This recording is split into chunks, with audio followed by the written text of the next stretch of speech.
people will be joining. Okay, we're recording also. If people that have joined, we won't have time to get everyone to introduce themselves. If you can just introduce yourself in the chat and also talk about what you're talking about. We have both a folder that Paula will share and also a Google Doc that you can share links and other things in that. And we won't be at COP28, but we really wanted to take the opportunity to link between all the different things that we know are going on there in kind of different channels. With our focus is obviously on islands, so we're an island partnership and network, but it kind of crosses all over the place. So I'd just like to welcome everyone here. We're going to actually kick off with a short presentation, really from a SIDS perspective, from Spencer Thomas, from Grenada, and I'll ask Spencer to introduce himself, and then we'll get going. Here's some slides, and then we've got a few other people talking about what it is they're working on at the COP. Our focus with a call like this is looking at how can we help each other, how can we advance island issues at the COP. Everyone's doing things in different ways and in different places. We always try to reflect also on the SIDS approaches, and then how we can share resources with each other and help each other actually be effective advocates on the issues that we're working on at the COP. And also, we have people from kind of the oceans community, the islands community, and lots of other places. How do these things all interplay together? So again, I want to really welcome everyone for coming. Please put your information in the chat, as I said, and I'll ask Spencer to take it away. Over to you, Spencer. Thank you very much, Kate, and good day to everyone, and thank you for your invitation to kick off this very important session here today. I understand from Jabal that I have about 10 minutes to speak on two issues. One, the state of play and the key outcomes from COP28 for small island developing states. So I will try to do just that. I think in terms of the state of where we are, I think it is very clear that the science coming out of IPCC, AR6 is clear, and coming out of many other scientific publications, that 1.5 degrees is still within reach, and that the emissions must peak by 2025 and half by 2030 to reach 1.5 being the North Star. At the same time, while the science is quite clear, we are experiencing extreme weather events all over the globe, and I don't have to go over them, but all over the globe we have seen in the last period tremendous impact on the system as a result of weather events all across the globe. In terms of geopolitical situation, I think this remains quite challenging at the moment. We have political dynamics continue to be complex and volatile across the globe. Significant economic challenges as a consequence will abound. We know of the relationships between the USA and China as two of the critical countries, the G2, and the global conflicts that we are having all over the globe, in particular the Ukraine and now the Palestinian situation. And to a large extent, what we're hearing is a lot of these global conflicts somewhat are related to fossil fuel exploitation and use to a large extent. So in other words, the geopolitical landscape is remaining a very challenging situation on many counts, on the economic, on the social, and the geopolitical count.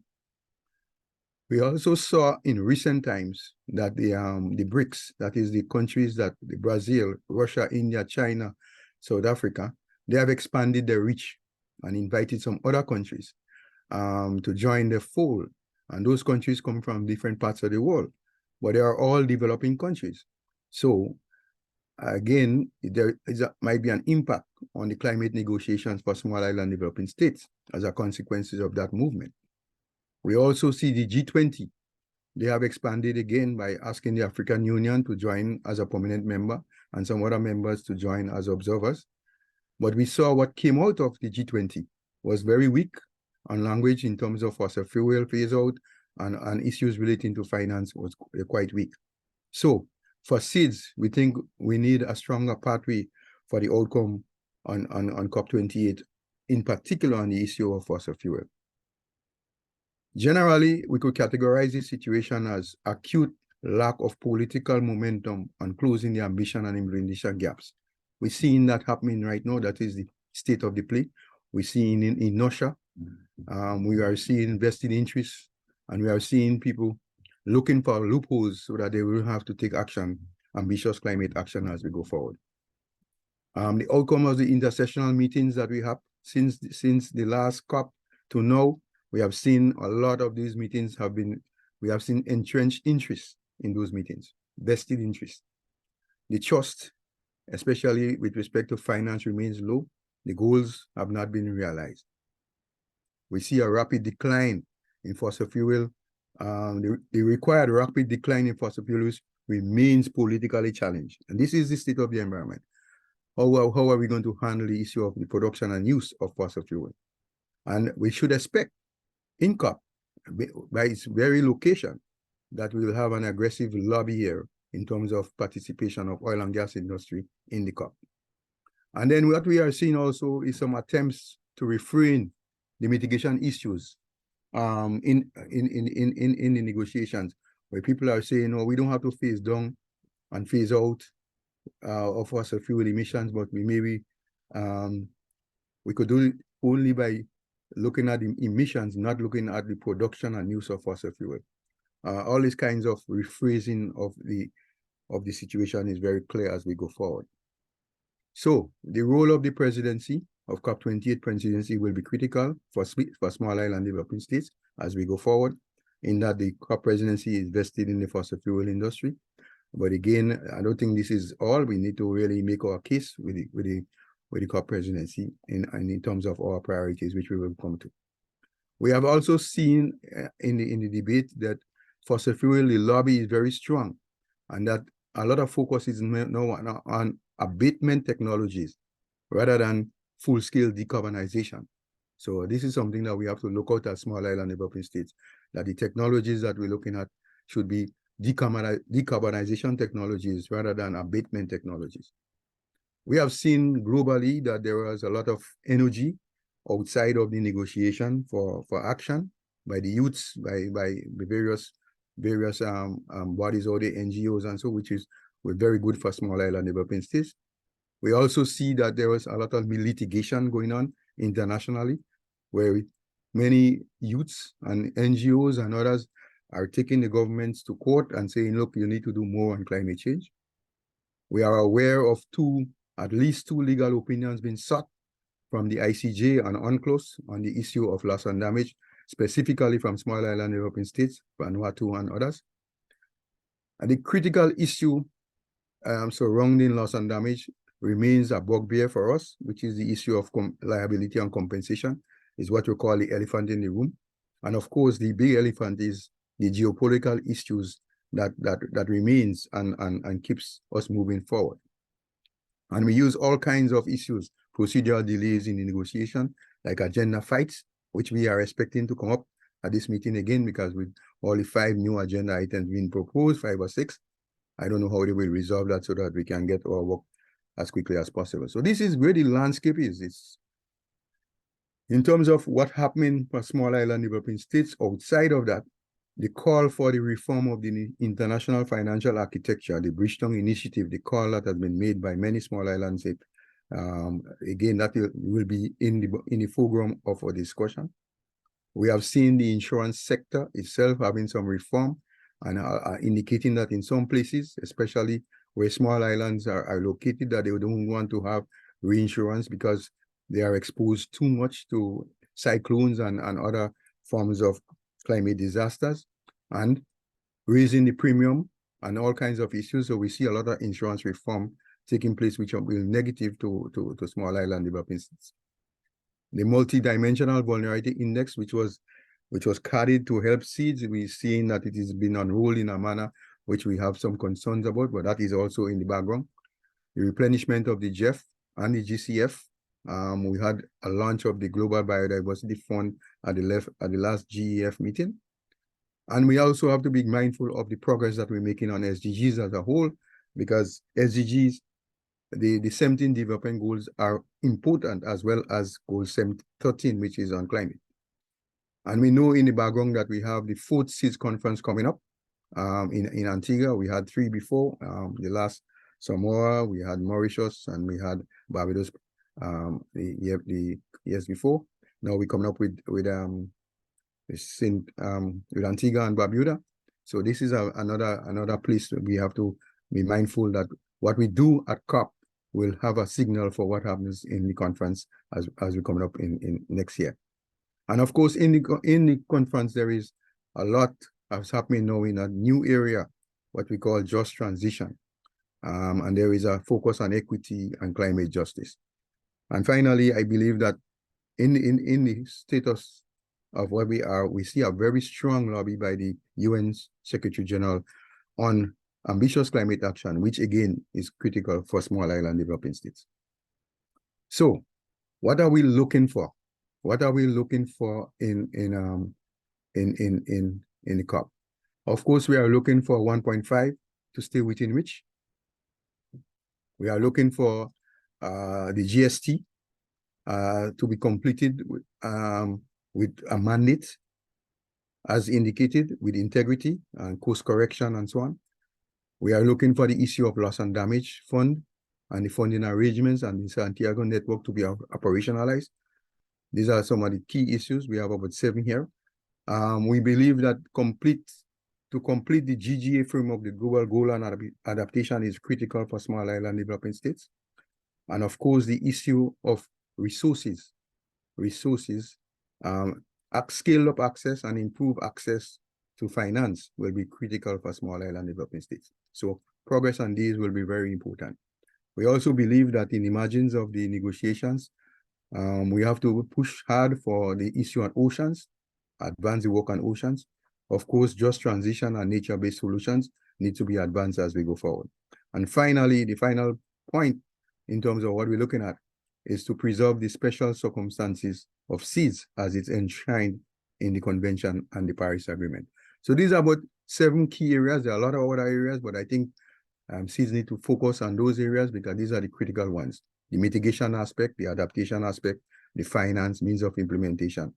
And all of this should be in the context of just energy transition, just transition with nature, with equity and justice. Now, I think just to indicate what we have to be worried about, the shifting alliances and realignments, that will be critical for us. SEEDS priorities can be relegated down the list. We have to be mindful of that also. In terms of the presidency and its priorities.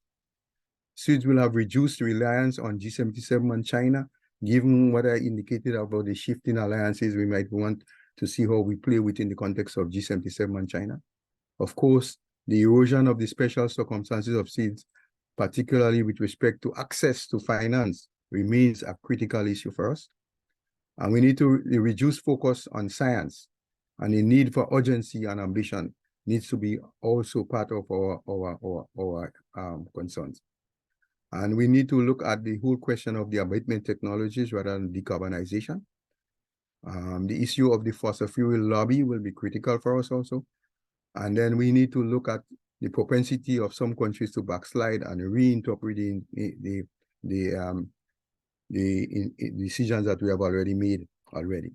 And I think we have to be careful that SEEDS do not catch themselves holding the bag as we go forward in terms of the just transition. So there are many issues for us.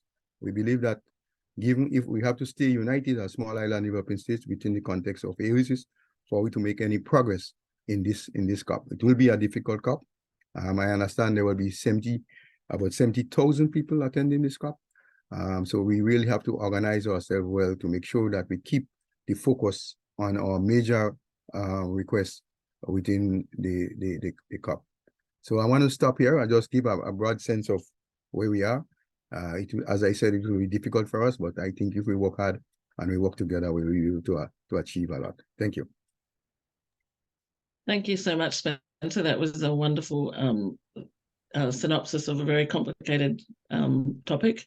both the COP and obviously climate change and the geopolitical situation. So we thank you for that. We don't actually have time for questions for you. You can be relieved by that. We will share this presentation with people after the meeting, so people can also have that. For those people that have just joined, if you can introduce yourself in the chat, and also if you're going to the COP, what your priorities are. I'm going to ask, we've got a whole range of speakers, and I'm going to ask all of them to be relatively brief. And our first one is Coral Pasisi from SBC. Over to you, Coral.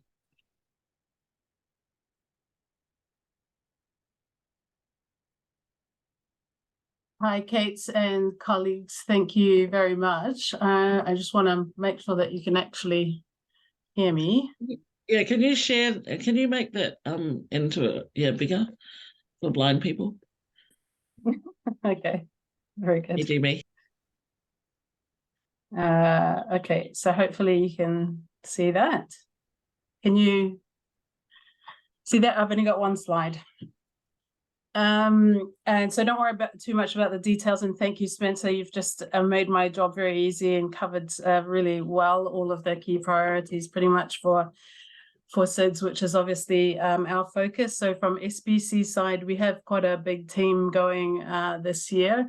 And I'm just going to highlight a couple of these things. I won't cover everything in this slide. Don't be too nervous.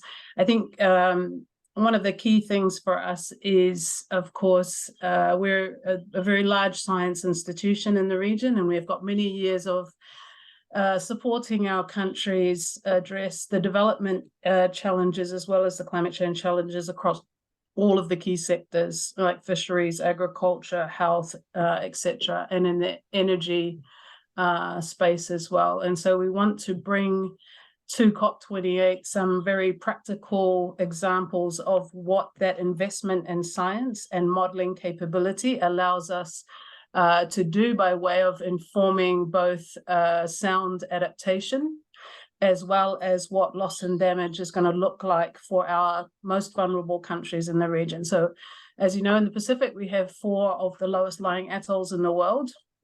And we've got many years of investment in science and water and agriculture that has been combined into some of the latest modeling. So we're going to bring some 3D modeling from Tuvalu and the Marshall Islands that will help to show and allow people to physically interact with what it looks like at different stages of sea level rise, and how that changes what was a 1 in 100 year event by way of impact to 1 in 10 year event, and how that actually makes it essentially existential within a much shorter period of time.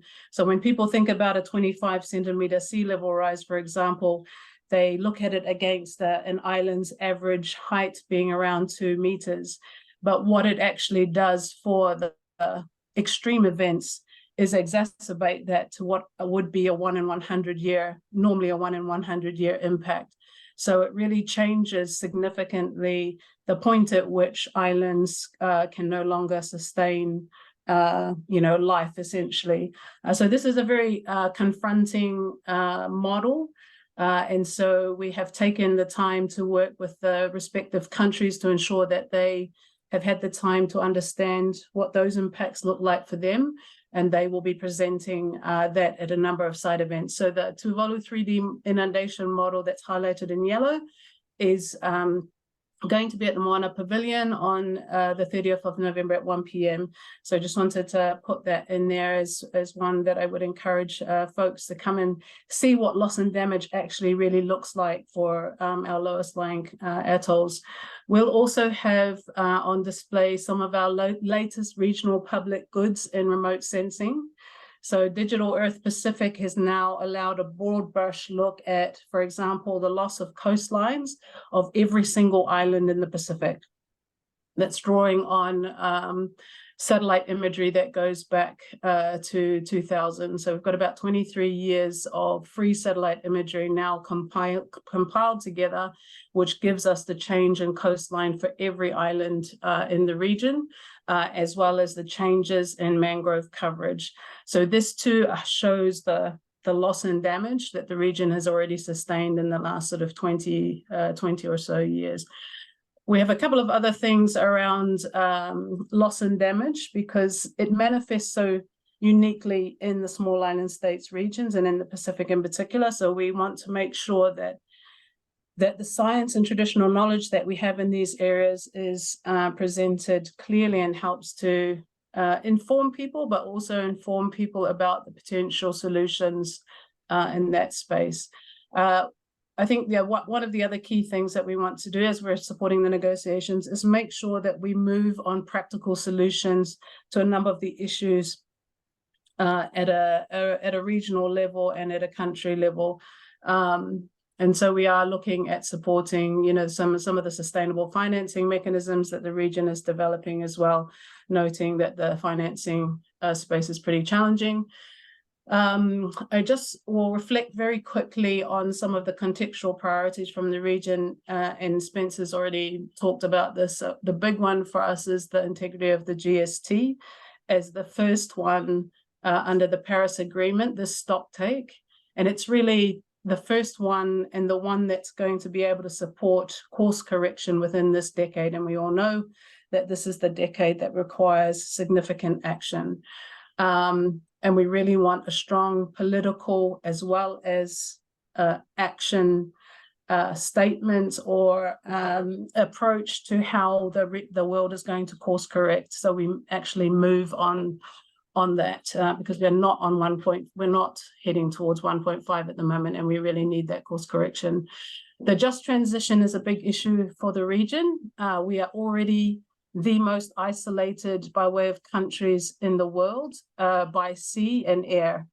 We are on the wrong side of the digital divide at the moment, and we know that this is a critical part of ensuring a just transition, not just in energy, but in all the green jobs, education opportunities for our children, etc. So we want to make sure that SIDS and the Pacific is not left behind in that space. Finance, of course, is still a big one. There still isn't a definition on finance, so it's very difficult for us to track that. But we do know that we are falling very short of accessing the fair share that our countries should be getting. And this in itself is not allowing our countries to adapt fast enough. And it certainly won't allow our countries to do a just transition, essentially. So we really need to fix that. And we want to look at how the changes in current procedures and rules might support things like longer term capacity at country level, which currently isn't supported very well.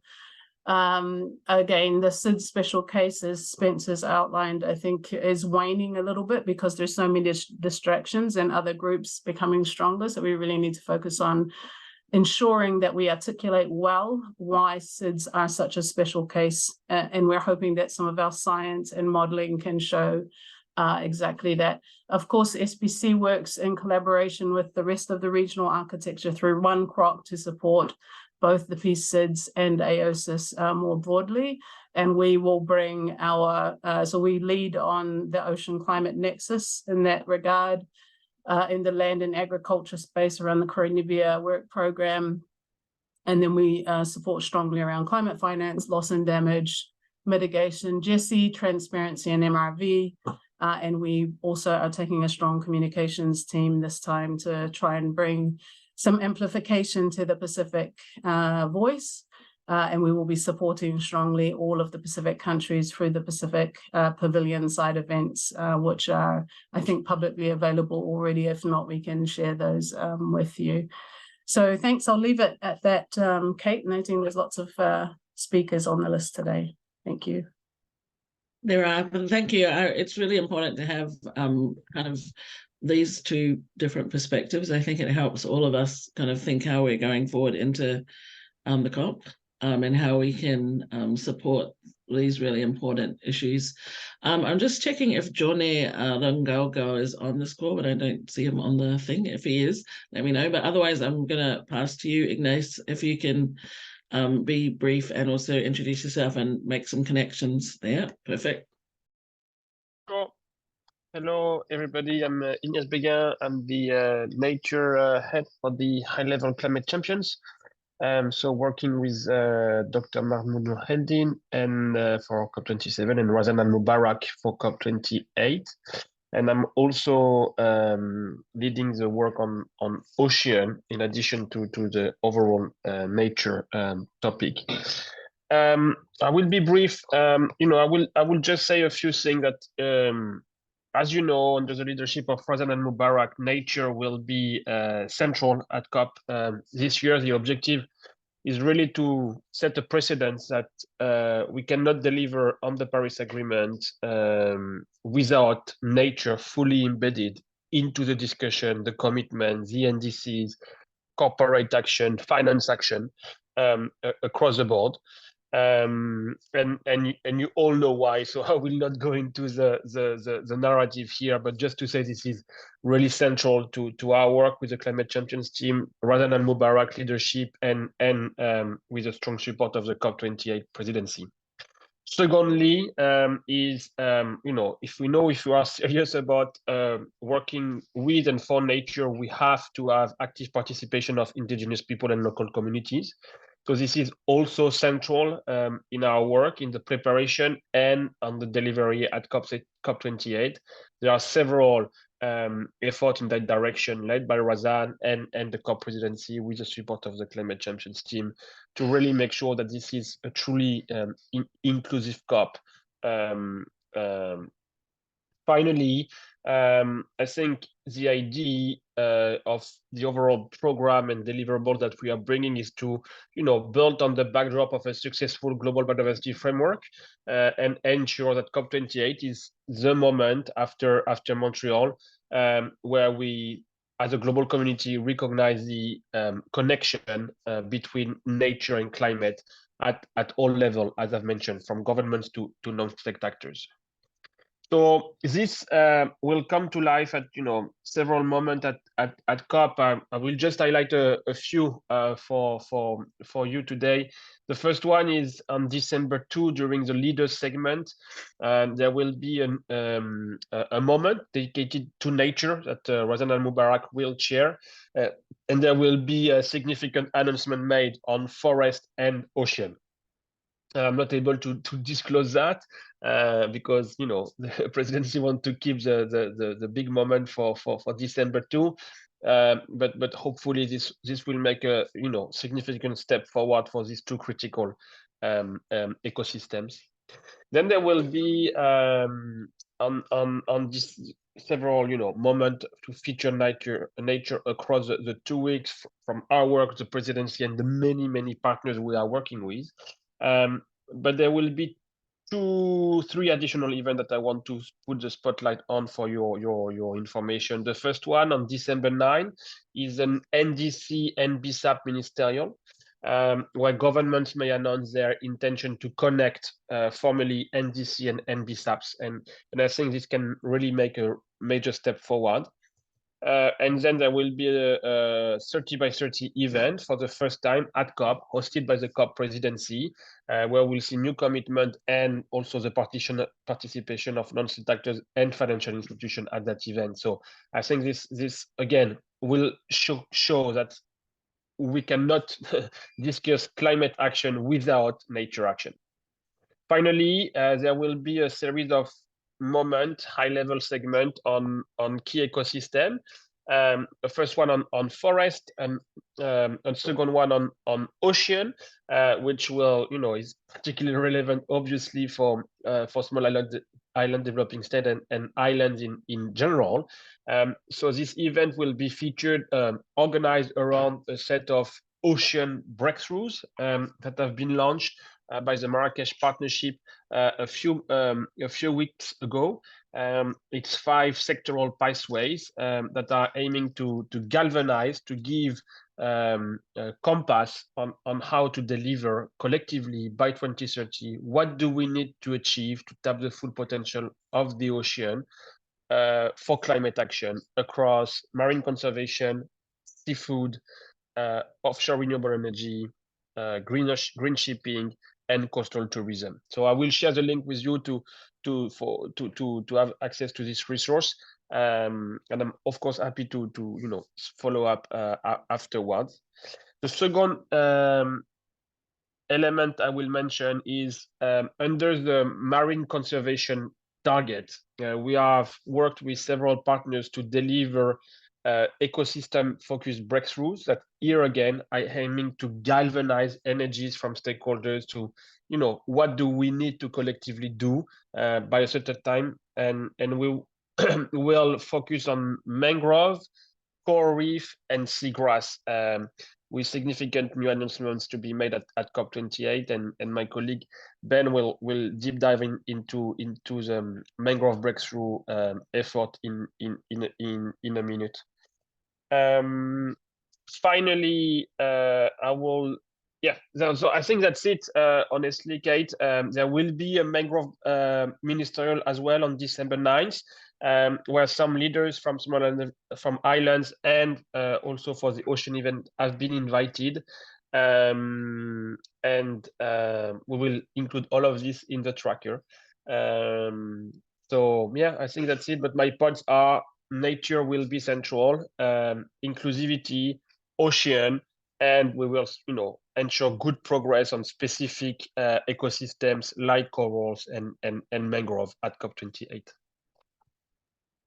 Thank you so much, Ignace. It's a lot of information, so it's great that you're going to put some in the tracker. There's also a folder if you want to put any documents into the folder, so people can read more. What we've tried to do in this call is all the people and all the things that we know are kind of coalescing, put them in the same call, so it may be kind of a mishmash. I'm actually going to ask Ben to just do a quick thing on the mangrove breakthrough, just because we're in that subject. Over to you, Ben. Excellent. Thanks, Kate, and thanks, Ignace. I'll share my screen. I have a few slides, but I will share a more extensive resource folder via that link that you shared with everyone, Kate. Give me just one moment here.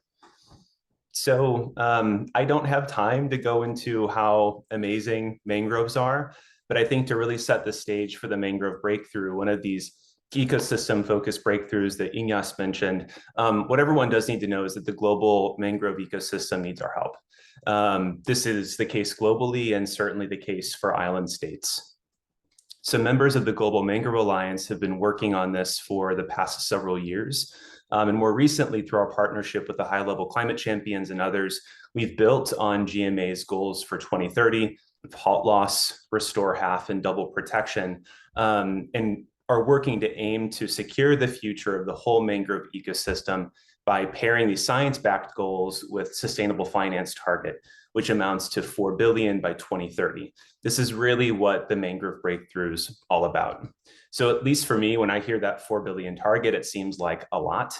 But what's really exciting is that when we share this with our partners in the finance field, they get really enthusiastic about it, because when you think about what's gained by securing the future of mangroves, considering the impacts across climate mitigation, biodiversity protection, coastal adaptation, that 4 billion price tag kind of starts to sound like a bargain.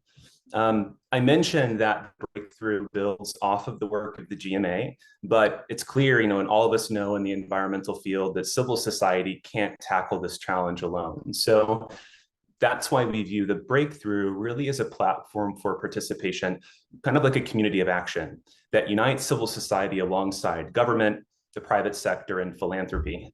So joining the breakthrough is going to look different across these different sectors. Just some examples, governments can help build political will, leverage mangrove positive policies. Civil society, the private sector, governments can surface high quality projects that really drive conservation and restoration. Financial support can be provided by any number of sectors. And by being part of this community of action, we hope to reduce duplicative actions and really increase the likelihood of successful interventions on the ground. So all of this is aided by the creation of what we're calling the Mangrove Breakthrough Guiding Principles that really serve as guardrails for endorsers. These are derived from the high quality blue carbon principles and might look familiar to some people on the call. And these are illustrated and really well contextualized in the recent release of the best practice guidelines for mangrove restoration. I'll include a link to that in the resource folder that I share. So just as we approach COP28, and like Ignace sort of already referred to, it's important to keep in mind that the Mangrove Breakthrough strongly supports the global adaptation agenda promoted by the high-level climate champions and the Marrakesh Partnership. In one of the resources that I'll share with you, we more directly illustrate how the breakthrough supports other global targets and frameworks. So context aside, what are our plans for COP? You can expect a number of events across the 2 weeks that are focused on mangroves. This is because the Mangrove Breakthrough is one of the COP28 nature outcomes. Our 2 flagship events, one of which Ignace already referred to, will happen on Finance Day, December 4th, and Nature Day, December 9th. The former, on Finance Day, is featuring the release of the Mangrove Breakthrough Financial Roadmap. I'll include a copy of that in the resource folder that talks about sort of a toolbox of financial instruments and enabling conditions that, when working together, can generate capital at scale to secure the future of mangroves. And then the Mangrove Ministerial that Ignace referred to. I'm going to be somewhat withholding like he was and can't let you know what the announcements are, but there are exciting announcements in the pipeline from governments and leaders of corporations and philanthropy about their commitments to the breakthrough. There's this event on December 9th is open to the public. It's in the green zone. This save the date will be in the resource folder that I share. If you're at COP, we would love for you to be there. And I won't go through all of these in detail, but there are a number of events that we've identified that center on mangroves, the Mangrove Breakthrough and the work of the Global Mangrove Alliance. I'm probably not at liberty to input some of these events into the tracker, but at least the financial roadmap and the ministerial, I'll make sure are captured in that spreadsheet. So the last thing that I will say is that as you're looking through those resources, if you have questions about the breakthrough, don't hesitate to reach out to me. If you're interested in endorsing, same thing. If you have information that could lead to country level endorsement of the breakthrough, I'd encourage you to reach out to my colleague Lucille at the Nature Conservancy. Kate, everyone, thanks so much for the opportunity, and I will leave it at that. Thanks, Ben. And I love mangroves personally, so I'm glad to see something's happening on the mangrove space. We're going to actually, if everyone can turn on your, Paula and Tabilo have just asked if we can do a quick meeting photo. So not having just your names would be good. And it's really great actually to see some people from all over the world. I can see Gramenos and others. And I think Tabilo is trying to have his son in there. There we go. The youngest member of GLISPA's team. Who is taking this picture? Paul, have you taken the picture? Sorry, no, I'm not able to see everybody based I'll on take my... that. Thanks. I'll take one on this one and one on the other.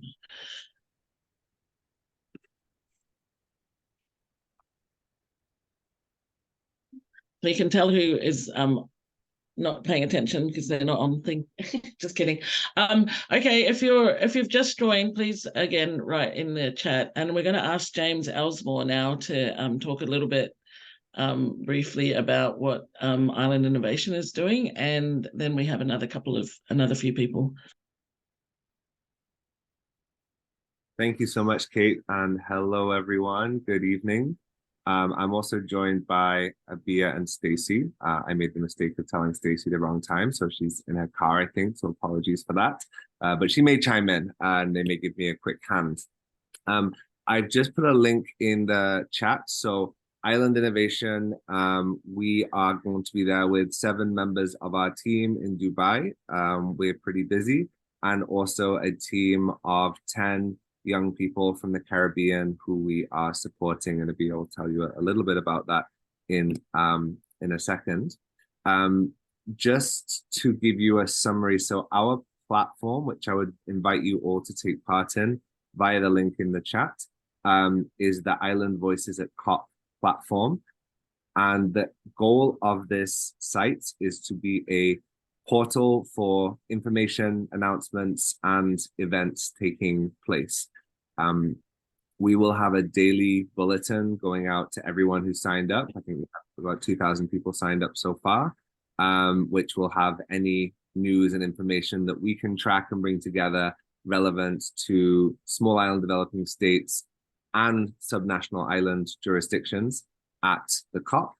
And so for anyone interested in sharing their announcements, you can send those over to us. The earlier the better, please, but we will be sensitive if things need to be kept under wraps until they are. But if you can get them to us earlier, it'll be helpful to make sure that we can include in the daily bulletin. As part of the Island Voices platform, we'll be holding a number of events around the Blue Zone, and specifically the Island of Hope stage in the middle week, I guess, of COP, which is 5 days, which is outside of the Blue Zone in downtown Dubai, so close to where a lot of people are staying. So for anyone who doesn't have a Blue Zone badge, which I've heard a few people struggling to get, that will be open to register. And again, by registering for the online Island of Voices platform, you will be able to get updated on the logistics of how to attend. I'll hand over. Abia, are you there? Do you want to share a little bit about the work that you've been doing to organize the Academy? Yes. Okay. Hi, guys. Thank you, James.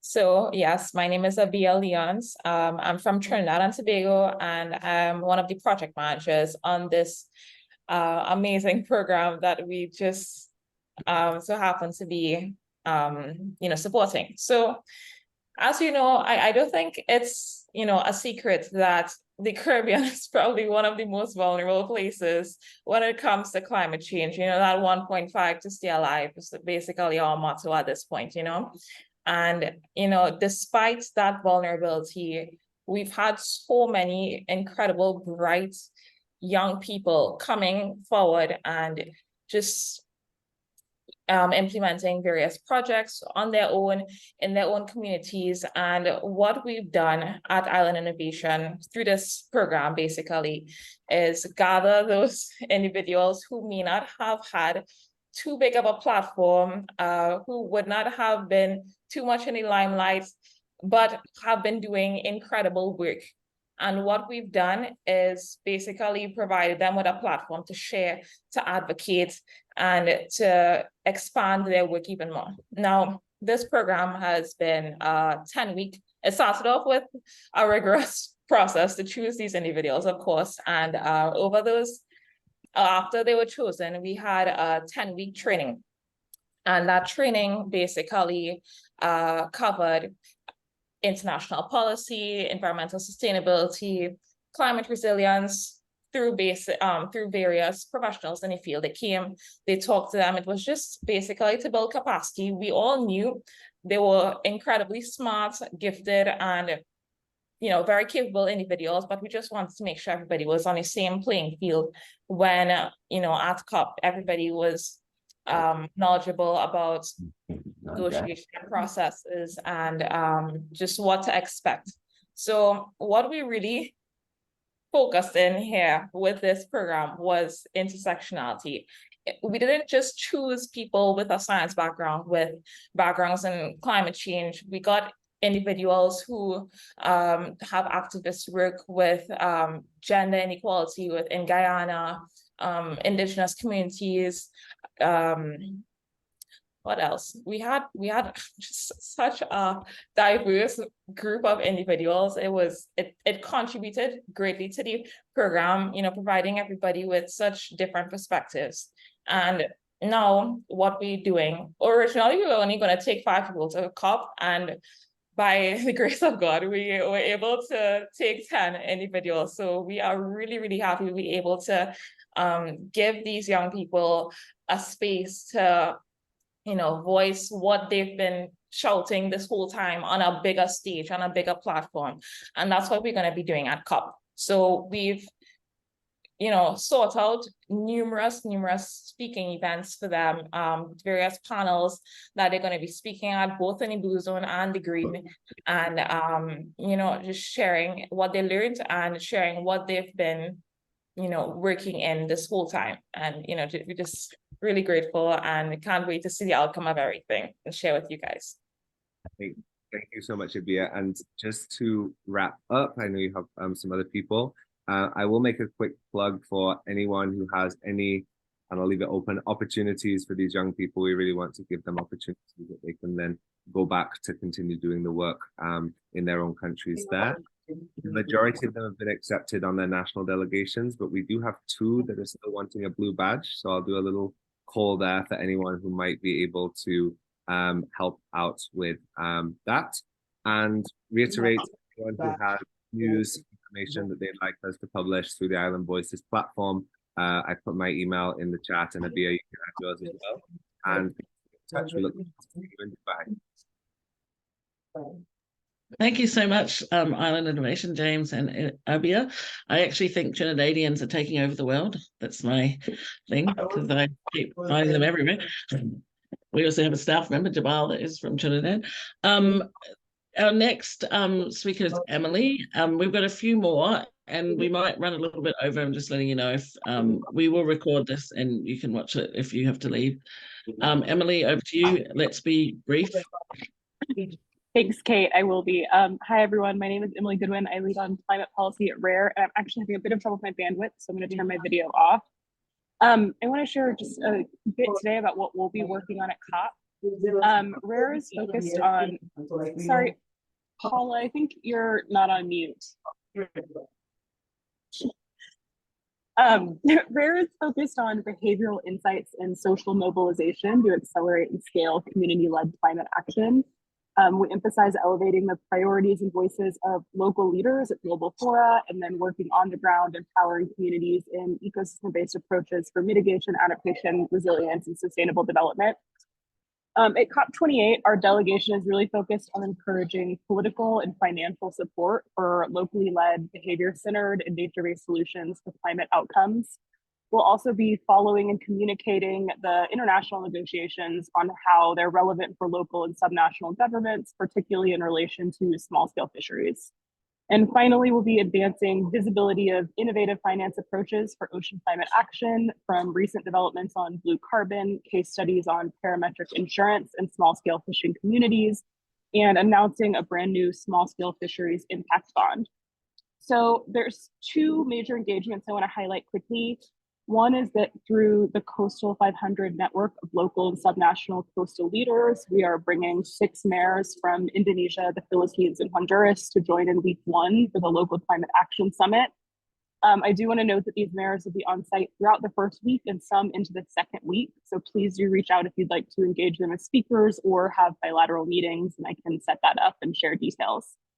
And then secondly, as I mentioned, RARE will be launching a brand new small-scale fisheries impact bond in an event together with Aura on financing ocean climate action and OECMs. This is on December 8th, and I'll share the flyer in the chat. We're super excited about the launch and the potential to replicate the approach. Finally, for time, we do have a few other events happening that I'll just add to the Google Sheet. But if anyone is on ground in Dubai and interested in meeting with any members of the delegation, please do reach out. Awesome. And we've spent a lot of time with the mayors from the Philippines. They're amazing.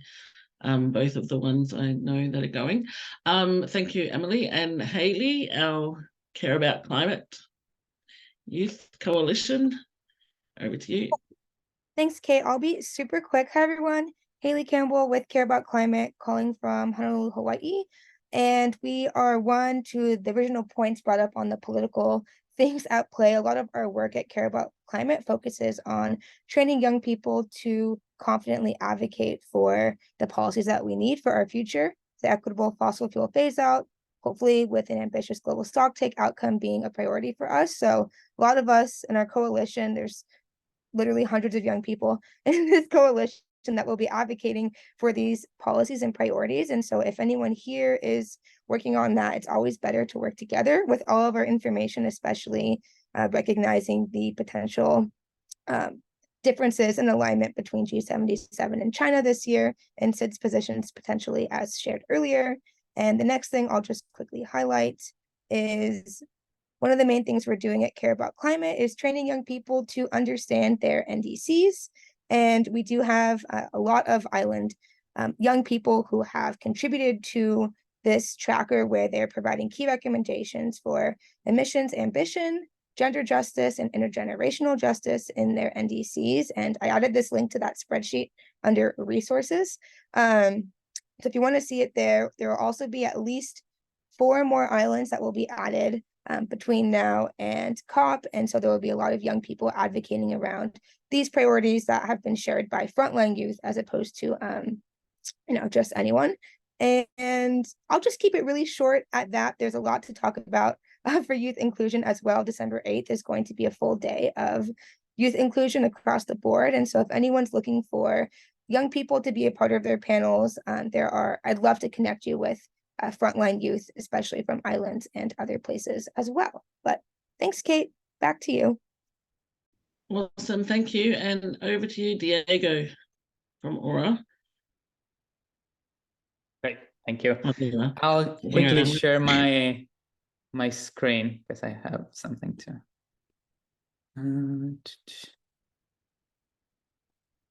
Good.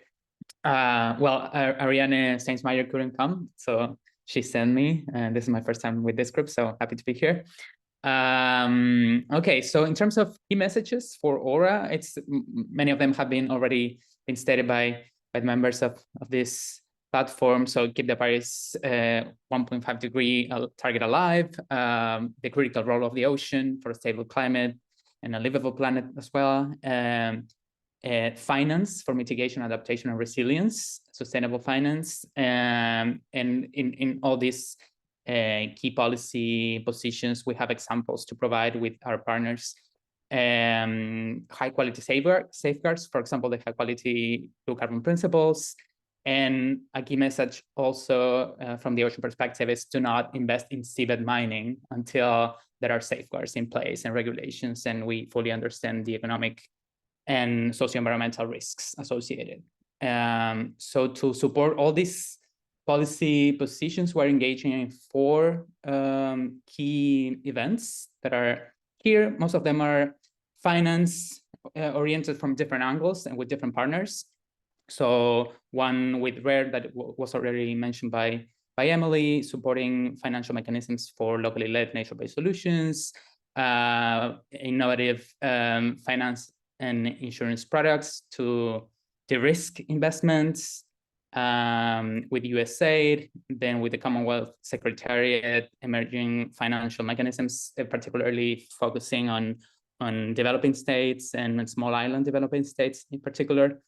And then with CI, nature-based solutions for coastal adaptation and different financial mechanisms and policy pathways to implement those. I will be populating these events in the Excel sheet, but I think this brief was already shared with. Yeah, I'm going to upload it into the folder. Okay. Yes, admittedly, I forgot to upload it. Indeed. Yeah, no worries. Yeah, I can put it. See a lot of common themes between different things that people are targeting. It's really great. I did want to mention actually on the mangrove breakthrough, sorry, going back to that the foreword for one of the documents that just came through was written by someone from the Pacific, from Micronesia. So I think that is going to be one of the things launched at the mangrove, what is it, Ben? The mangrove finance document? Roadmap, yeah. Yeah, the finance roadmap. That's the... So that has it has an island person's perspective as one of the 2 perspectives in the thing. And then I'm going to ask Trina Lebra so there are some other people. They're not all on the list. Okay. Oh, thank you. Oh, sorry. Thank you, Diego.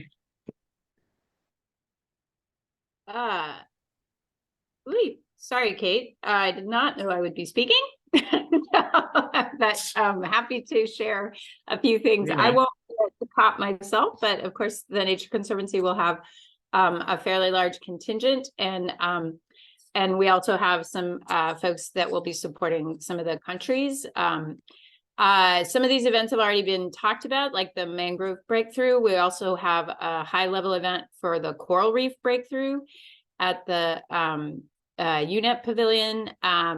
That one's invite only, but I think I can still drop information in. And then I think it was already mentioned on Coral's slide, but there'll be a event on the collaboration towards a regional Pacific pathway for resilient ocean and peoples, and that will have President Whips from Palau will be there, along with other high-level leaders from islands to move that forward. And then the TNC is working with Global Fund for Coral Reefs, Bloomberg Philanthropies, UNEP, and Race to Resilience Oceans and Climate Platform, and the Global Mangrove Alliance on climate forward ocean conservation strategies to deliver on global targets. I think that was also mentioned. And I think those are the main ones that we have that are GLISPA related. Awesome. We'll look forward to seeing them either in the folder or in the other spreadsheet. And then Lewis from the Lewis, over to you. I've just forgotten where you were from. I wrote it down. I mean, Ocean Conservancy, but it's more your other thing. Hello, everyone. This is Salmeron from Ocean Conservancy. I'm just here to speak about the Friends of the Ocean and Climate Group. The Friends of the Ocean and Climate Group has been instrumental in advancing the ocean climate nexus in the UNFCCC, especially through work with parties and NGOs. I just wanted to actually mention that tomorrow we are planning a meeting to discuss how to advance the ocean climate nexus agenda at COP, with an emphasis on the inclusion of the ocean in the GST. If you would like to actually join that meeting, again, we'll have a strong parties component and then also participation from NGOs. I will paste the information in the chat so you can see it. You have to register. We're meeting tomorrow at 9 a.m. EDT. We're also working with other partners on an options paper for COP28. That is a branded document that will be shared soon. So if you're interested in seeing those options, again, with an emphasis on the inclusion of the ocean in the GST, please reach out to me and I would be happy to actually share with you so you can actually see what we are thinking and is informed by parties. So that's all I wanted to add. We are also planning other events hosted by the Friends of the Ocean and Climate Group and Ocean Conservancy, but maybe that information for a different discussion. Thank you, Kate. Thank you so much. And I really want to thank everyone. That was a lot of information. There's a lot more people we could talk to. I encourage people to put your information into the folder and into the chat. We'll make sure to share it. We'll also share the recording of this if people want to see it. I think there are some really amazing presentations at the front end of this that help us kind of see the context of the upcoming COP. For those people that are planning to be at the COP, I really wish you well in that. And yeah, please reach out to each other. We need to work together to advance any of these issues, whether it's small island developing states issues, but all of the things around the climate. And we're finishing with 3 minutes. I would say, is there anything anyone wants to say? But I don't want to say that because we'll be here for another 3 hours. So yes, maybe a coordinated WhatsApp chat could be useful so we can try and start that, bearing in mind that we will not be at the COP. So there's it. We can do it from remotely though, because we'll be rested, eating well, drinking properly, all those things. And no island fiesta, Kate? No island fiesta. Well, Ivory might have one. I don't know. And then I can see there's Gramenos is just talking. Gramenos, I'll give you 3 minutes. You on mute, and also you need to introduce yourself again. Sorry, I was on mute because I was not expected to speak. No, thank you. I just wrote something. But some of you know me, most of you don't. I'm an old customer of GLISPA. But now I'm working as co-heading an international organization called the Union for the Mediterranean. So, Kate is contagious. And so the idea is that I realized coming there that although we have 10,000 islands, there has never been an island policy in the Mediterranean, nor one adopted by the European Union, not a consistent one. So right now I'm trying to work to convince my main financer, which is the European Union, to that islands is an important part of the climate equation in our area, and also take on board southern shore states. I just wrote, as an example, I mean, mangroves is a big breakthrough. Some of our states do have mangroves, but they have never been focused really, except a little bit by Egypt, as a solution, as we have the fastest rising sea globally.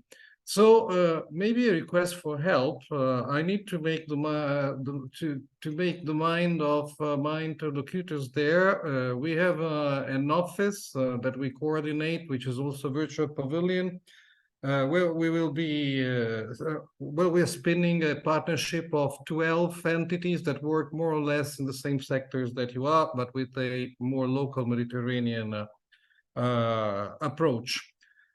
I cannot explain it all here, but you're all warmly invited to visit us, take an Italian coffee at our pavilion, and if you need some last minute space to do something, a webinar or something like that, I just need a formal excuse to say that it is somehow connected with the Mediterranean, but please go ahead. Thank you so much. Well, we're all connected by the ocean, aren't we? So, you know, there's that. I want to also actually call on our friends at Niue, Brendan Pasisi. He's going to just do a quick plug. I think half of the country of Niue is actually going to the COP. Maybe. Over to you, Brendan. And I can see Jin Nam is on here. He's also going. Yeah. Thanks, Kate. To everybody. Unfortunately, I won't be going, but Jinam, Avi, Coral, and the government contingent will be going to COP. So really just an opportunity for us. We're really keen. We'll have a small side event at the Pacific Pavilion, Pacific Pavilion. The details of that we can share, but really just trying to maintain the momentum and progress after our big launch at the UN Climate Week not so long ago. So yeah, we've progressed, launched the Now Trust and the Ocean Conservation Commitment financing mechanism is one that we'd like to, you know, provide some update on to everyone. It's going really well. The crowd interest from around the globe has been overwhelming, and it's fantastic experience, and you know, one that I think in our region, our neighboring countries are very keen to look at the model that we're using and to look at how that might be applied at a regional scale. So very relevant to other small island developing states. So I think that's all I can add for now. I just wish everybody well who are going out there to the Middle East. Stay safe, everybody, and yeah, I wish you all the best at the conference. And I'll be joining Kate, enjoying eating well and hopefully resting up a little bit here on the rock in Niue. Cheers. Yeah, are you? Yes, and I just wanted to say, if Gramenos has Italian coffee, Niue has gin. I had gin, Niue and gin earlier, so we can have a little bit of a share and swap on that. Yeah, I actually, yeah, and honey. And I'm the proud owner of 5 ocean conservation commitments, so I'd like to encourage people to also go and look and get one. And that's us. We're finished. We'll start the WhatsApp group. Please share there. Share also, as I said before, in the thing and the other thing, and just good luck, everyone.